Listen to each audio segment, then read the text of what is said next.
You are listening to Lighthearted, the official podcast of the United States Lighthouse Society. My name is Jeremy D'Entremont. Welcome. This is another episode of Hearted Lite. We will be taking a look back at an interview that first appeared in episode 99. The interview is with Betty Hindley Hatzikon, who lives on Cape Cod, and she is a lighthouse keeper's daughter. Her father, Joseph Hindley, was the last civilian lighthouse keeper in New England when he retired in 1972. He was an assistant keeper at Whale Rock Light in Rhode Island, Butler Flats Light in Massachusetts, and Sakonnet Light in Rhode Island, and then several years with the family at Gayhead Light on Martha's Vineyard, Massachusetts, and several years at Nobska Point Lighthouse in Woods Hole on Cape Cod. It was a great conversation we had, so let's listen to our edited version of the interview with Betty Hindley Hatzikon now. Your father, Joseph Hindley, was, to the best of my knowledge, the last civilian lighthouse keeper in New England. Am I correct when I say that? Yes, he was.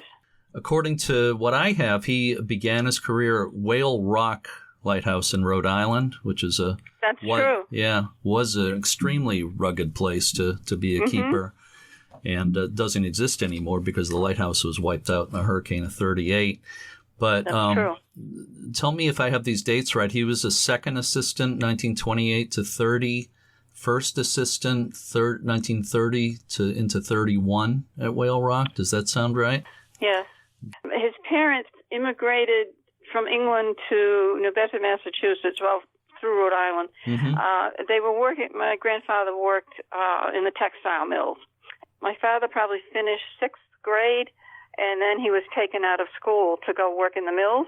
However, he didn't take to that. So he went into the Coast Guard in 1921, and he was stationed on a Coast Guard cutter, Acushnet, in Woods Hole, Massachusetts. And that tour of duty was just for 1 year, because he got out in I have a discharge paper, 1922. And then I'm not sure, I don't have anything to verify, but he was in the Merchant Marine for a period of time, and then finished whatever he was doing there and went back into the Lighthouse service. And it was still, I'm trying to think, when did the Coast Guard take over the Lighthouse service? That was in 39. Yes, that would have been in 39. Right, during the time he was at Butler Flats Lighthouse. Butler Flats, yes. He was at Butler Flats. He was the second keeper with, the keeper was Charlie Baker, who was a dear family friend. I have a picture of he and I on our front porch. We were playing jacks, of all things. Huh. Going, when I was probably 4 or 5, maybe. When Charlie Baker was off, I think they had 2 days off a week. My father would row over to the beach in front of our house, and he'd take my mother and I over to the lighthouse for the afternoon, and then he'd row us back. And I can remember one time he was bringing the rowboat around to bring it by the ladder, and he told me to stay up top. But I've always been a person that sort of does what she wants, and I started down the ladder and I fell in. So the family story was, she fell off Butler Flats, but we picked her out of the water before her hair bow got wet.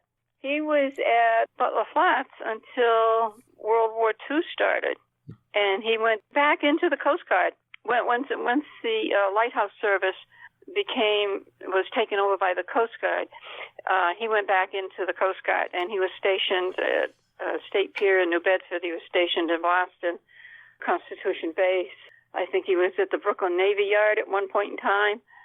And then right after my brother was born, so that would have been in 1944, he was sent to Greenland for 18 months. So he did a tour in Greenland. Wow. He went up on the Coast Guard cutter Acushnet, and he was offered 2 things. He could either take charge of a buoy station, or he could go back to being a civilian keeper as a lighthouse keeper. Mm-hmm. And he liked being in charge. He liked his lighthouses, and he chose the lighthouse. So he got back from Greenland. He went to Sakonnet Point, right, as the principal keeper. And he was there until March of 1950 when he was transferred to Gay Head. Did he tell you anything about Whale Rock? Was that what that was like, or do you remember him saying anything about that? Well, it was sort of desolate being out there. Yeah. But that was about all. He talked about the storms and the crew with him. He never really said too much about it. And Butler Flats, of course, you were born during his years at Butler Flats. Well, as I said, my father used to come over, and when Charlie Baker was off for his 2 days off a week, sometimes, Dad would row over and get my mother and I and take us out. She'd cook lunch or dinner, or we'd have a visit. Then he'd row us back home. Yeah, so just for the day, right? Just for the day, yeah. But, you run up and down to the tower room. So I just want to mention for a minute again, you mentioned Charlie Baker a couple of times. Yes. Yeah. Yep. And he was at Butler Flats for 30 years. He was. Yeah, and his father was there before him. Amos Baker. Yeah, that's true. And that's true. I'll bet Charlie was an interesting character. You mentioned that you said you have a picture of you with him. Yeah, we're playing jacks. I just imagine him being an old sea captain kind of character. He was. He was a lovely gentleman, and awfully nice to a little girl. That's great. He'd play whatever. If I had my dolls out, he'd stop by and we'd chat back and forth. Anything else you remember about Butler Flats? My mother and father used to wave to each other. She'd have a white dishcloth, and he'd have a white towel. I mean, our house was that close. Right. If you drove down to East Rodney French Boulevard in New Bedford and stopped in front of the Lighthouse, that was our family home. It was a lovely little bungalow with a beautiful wide front porch that went the whole front of the house. Moving on, again, you mentioned his next lighthouse was Sakonnet Point, which is off Little Compton, Rhode Island. Yes. That was about 46 to 50. He was there. Yeah. Did you ever go out there to that lighthouse? That one's even harder to get on than Butler Flats. Because he was only home 1 week out of a month, until we moved to Gay Head. He was always, and that was his work schedule. 3 weeks on, 1 week at home. The week that he was home, it was like, Christmas. Everybody was on their best behavior, and we went shopping, went toy store, movies, the bookstore, everything that that my brother and I loved to do. Every once in a while in the summertime, he would, if he was home, we would drive out to Sakonnet Point, to Little Compton, and we'd have a picnic on the beach. Usually, he'd have one of his crew members row ashore, take my brother and I out to the lighthouse. I never did make it out there because we started off, he was rowing from the beach, and the minute we got into dark water, when I couldn't see bottom anymore, I was frightened. So he took me back, and he and my brother went out. And it's funny, I don't know why that frightened me, but I know when we'd be going out to Butler Flats, when you would get to it, because the bottom of it is all painted black. Right. And with that in the dark water, that always scared me. Don't know why. You don't know what's in there. If I couldn't see bottom, I didn't want to be there. Uh-huh. Somewhere I picked up a story that the local lobsterman would throw him a bag of lobsters when he was at Sakonnet. They did. Yeah, and he would bring them home. Uh-huh. Yep, he did. God bless my mother. She was a strong woman. She had me in grade school and my brother a severe asthmatic, in and out of the hospital at least once a month, every month. We'd never see family members until, the day Dad got home, because when he came home, they knew he would be bringing lobsters with him. They'd all come to get their lobsters. So why don't we talk about Gay Head for a while? Now, you moved there in 1950, is that right? He was transferred there in March of 1950. Uh-huh. And we came after school got out that year. Mm-hmm. So I was just finishing 6th grade. And my brother had just finished kindergarten. And, of course, in those days, there was the beautiful big duplex house at Gayhead that's long gone now. There was. What a beautiful bed and breakfast that would make. Yeah. Of course, the house would have had to have been moved back from the edge of the cliff there, like the lighthouse was. At this point, because I think where the tower is now, it's probably where the house was. Part of the house, anyway. When we first went to Gayhead was the last town in Massachusetts to become electrified. Mm-hmm. And that was in the end of 1951, and the town had a huge party, I think in Valentine's Day, 1952. Cape and Vineyard brought the wires all the way up to just the lighthouse driveway, and that was it. So we went from a house with all the modern utilities to a home that there wasn't any electricity, running water, bathroom. There was an outhouse, but that was it. It was our family adventure, that's for sure. I actually read a quote in a few years ago. I think you were interviewed for a newspaper article, and you talked about how the weather could be crazy there, living on the cliff there, but the house was snug and warm, you said? Oh, my gosh, yes. Had a huge coal furnace. It was always warm and cozy. Never. I can't remember if there were drafty windows. I don't think there ever were, because the house was always tight. You heard the wind, but to this day, I love the wind and I love storms. People think I'm nuts. While you were there, you got running water in the house, right? But I was going to say no drinking water, right? Yeah. No. The Coast Guard used to bring a water truck and fill up the cistern every once in a while. But drinking water we got from the fresh springs in Gayhead. But I used to go with my father to fill the water jugs. In the wintertime, you'd have to chop the ice to get to the water. In the spring and summertime, sometimes there would be bullfrogs on the top. And I always questioned that, and apparently, some old-timer told my father, if the bullfrogs are in the water, it's the purest water you're ever going to drink. Whether that's true or not, I do not know. Well, you hoped it was true. But we drank the water, and we were all fine. Yeah, that's funny. Before we started the interview here, we were chatting a little bit. You mentioned the Flying Santa. Yes. Edward Rowe Snow at that time was the Flying Santa. And what do you remember about the Flying Santa visits at that time?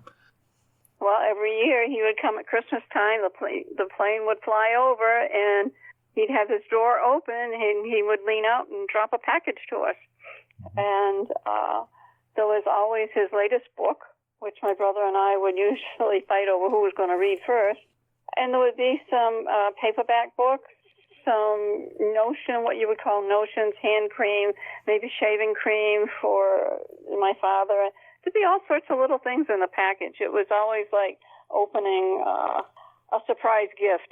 Were there ever toys that were meant especially for you? Well, yeah, those be a little, maybe a little doll, some little trucks for my brother. There were toys for boys and girls. There was probably one toy for each gender.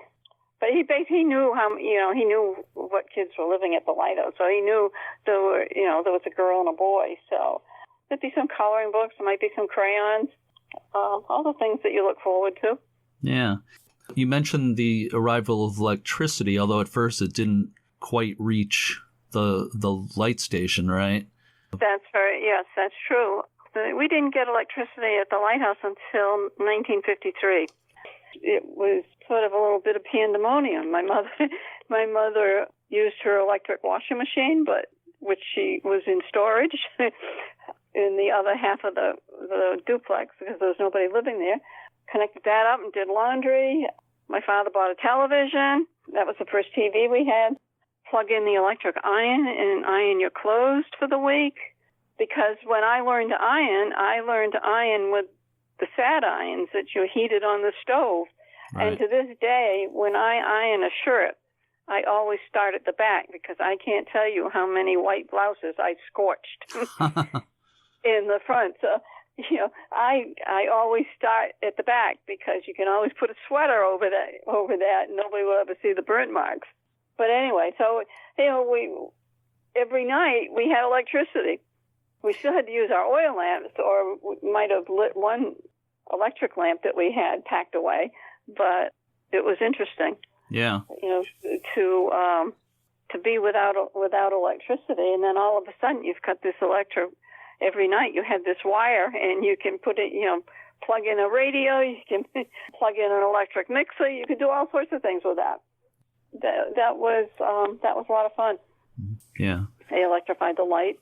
So when the light was electrified, of course, the beautiful big first order Fresnel lens was removed. Yeah. And, it's interesting about that because I can remember my mother, actually coming home from school one day, high school, and my mother saying that the Coast Guard had no plans for the Fresnel lens. They were just going to get rid of it. She called the Edgartown Historical Society and told them what was going to take place, and did they, have an interest in it, and that's how that got started. Otherwise, might have been trashed. Well, that's what we thought. The only way they were going to get it out of the tower was just drop it over the side, which would have been a shame. Yeah. Just before we were 1955, they came in and put indoor plumbing in. Just before the house was torn down. Well, yeah, they remodeled the whole kitchen, all new kitchen cabinets, and then they tore the house down. Oh, and they filled the summer. When did we leave? We left, I think it was in September of 56. I didn't go because I had a job at the Martha's Vineyard National Bank, and I got a little apartment in Vineyard Haven where I stayed, but I just graduated from high school. Anyhow, the Coast Guard filled both coal bins in August of that year, even though they knew that the station was going to be unmanned. So my father mentioned, that to the people of Gay Head, and I can't tell you, everybody came and just grabbed, took coal. Where else was it going to go? Yeah. So they had warm houses for the winter. Yeah, good for them. Was it a sad time when you left Gay Head for Nobska? Were you all sad to leave? Yes. Well, my father wasn't. He couldn't wait to get off the island. He just felt like he was trapped. I don't know why. Huh. Because he'd been to so many remote places, throughout his career, but he couldn't wait to get off the island. And the rest of us, we would have stayed there forever. Yeah. For anybody listening who maybe isn't that familiar with Martha's Vineyard, it's an island, but it's a huge island. Yes, it is. I go over every summer. And it's interesting where the Fresnel lens is at the museum. Just seeing that lens, oh my gosh, it was just heart-stopping. Because there's so much of my life history there. I spent 6 years of my teenage years helping to polish those lenses. Yeah. Before electricity, there was a whole ritual to lighting that light. Right. Did you take part in that at all? Did you help with it? Yeah. I did. I loved the little mantles. Actually, it was a bigger bell-shaped mantle for Gay Head for the light, but for our lamps in the house, they were little smaller mantles, maybe about 4 inches high, whereas the mantle for the Gay Head light would be probably between 8 to 10 inches in height. Mm-hmm. And I guess that was like a bell. Yeah, an incandescent oil vapor lamp in the lighthouse. Yes. With kerosene. And you had to be careful when you lit the light. You didn't want to burn up the mantle, which you could do very easily if you put the flame a little bit too high. Did you learn how to do that on your own? How to light the light? I did, and it was interesting. My mother and I could do that, but we couldn't wind the weights. Even with two of us trying to wind the weights, we couldn't do it. Every 4 hours, those had to be wound. The weights rotated the lens. For rotating lenses rotated on Mercury, but they didn't all, so I'm not sure about Gay Head. We didn't have that at Gay Head. Mm-hmm. We had a lot of lead paint. Yeah.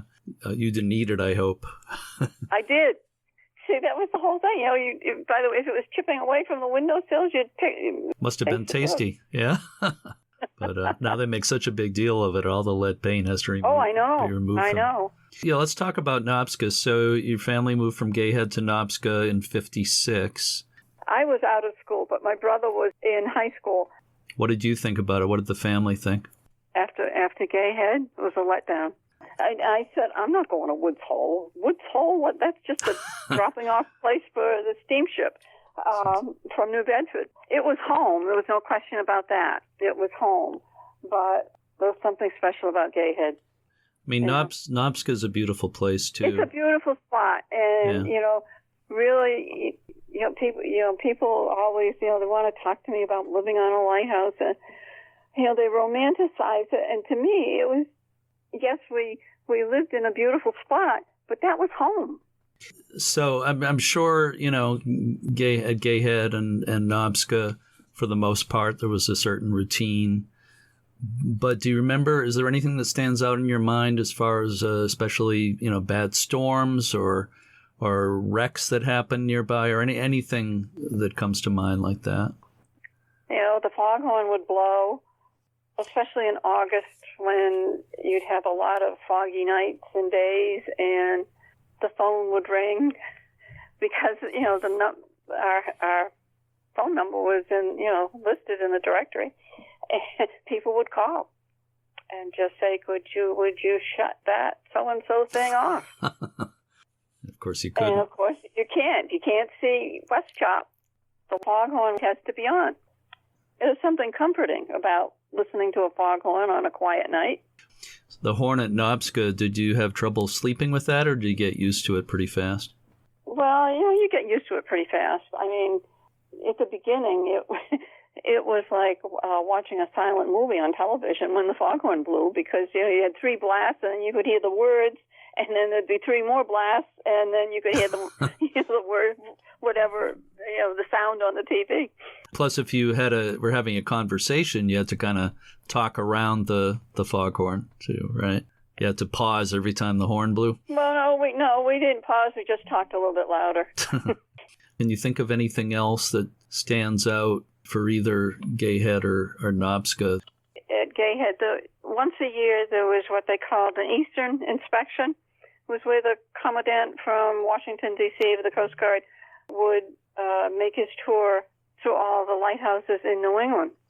And of course, they come into your house and go over everything. It's a white glove treatment. They run their hands across their gloved hands across the windowsills, the stove. I can remember once they came and they opened the refrigerator door, and my mother said to them, "You're welcome." And of course, these are the guys with a lot of scrambled eggs on their hats and shoulders. He told me, "You're welcome to open that, but that refrigerator is not government issue." "Oh, ma'am, I'm so sorry." And they'd shut the door right away. They did the same thing with the oven in the stove. But those were, my parents had bought those outright. They owned them. It was a gas refrigerator and a combination gas and oil stove. And that's part of what made Gayhead nice and warm, because the oil stove part of the stove was always on in the kitchen in the wintertime. Everything was, nice and warm. At Gayhead, in the summertime, the tour buses would bring all of the tourists up island. They'd stop right in front of the lighthouse, and then they walk through the lighthouse grounds and over to the cliffs. I was kind of bored as a 12-year-old, soon to be a 13-year-old, and my mother said, "Well, why don't you do a little research, find out about the light, and take tours up into the tower?" So I did. Discovered it, the light was made in France, 1008 glass-cut prisms, and how it revolved. And so I started, I put an empty Maxwell House coffee can right down by the door, and then I took people up to the top of the tower and explained, how the light worked and everything, and they'd come down and they'd, put coin in coffee can. So I think I did that the month of August, and at the end, I counted up my money, and I had $75. And I thought, this is going to be my summer job from now on. Well, before the next summer came, the Korean War started, and the grounds and the tower were closed to. I went to work in a little diner in Gay Head, but that's another story. Well, when you were given the tours there, you were following in a great tradition of Lighthouse kids, sons and daughters of keepers giving tours. I know there's a lot of that over the years. Well, mine didn't last too long. It was just one summer. Yeah. Well, I was fascinated. I turned 13 that summer, and, wow, I could make some money. I have one final question for you for bonus points. What am I going to win? The satisfaction of completing the interview. So I'm just wondering, what was your favorite thing about living at the lighthouses? Probably being on the ocean. No matter which room of the house you're in, you're surrounded by water, and I've always loved that. In fact, even now, when I used to leave work before I retired, I would drive by the waterfront in Falmouth, and I could see Nobska off in the distance, and then, of course, you can always see the Vineyard. But just that drive by the water, no matter what type of a day you had, it always was relaxing and calming. Mm-hmm. So to me, it's just being on the water, living by the water. I totally understand that, and I kind of feel the same way about the ocean. So, Betty Hindley Hatzikon, thank you so much for spending this time with me today. Thank you so much, Jeremy. And if you're ever in Falmouth, give a call. Hope you enjoyed our revisit to that interview with Betty Hindley Hatzikon from January 2021. We will be back with a new edition of Lighthearted on December 1st. For now, to all our listeners, thanks so much for listening, and keep a good light.